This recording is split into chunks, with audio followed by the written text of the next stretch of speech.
Здравейте, елате сега да ви покажем какви хитри неща има в колата.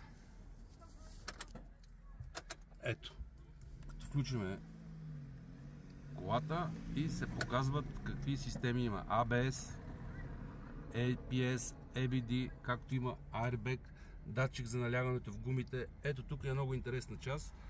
360 градусовата камера, която може да се гледате от всякъде. Отпред, отзад. А тук, ако случайно влизате в гаража и да видите как сте се позиционирал, може да си я гледате от всякъде. Другите неща ги знаеме. Апликациите, климатика, който работи добре, радиото си го търсите.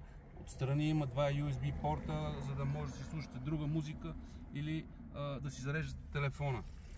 Стойка, която може да се използва и за пепелник, ако се сложи тук. Много приятна стойка за телефон, която е удобна.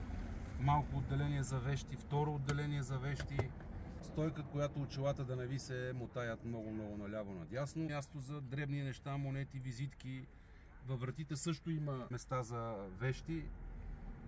Тук има 12 волтов изход за хладилна чанта или нещо друго.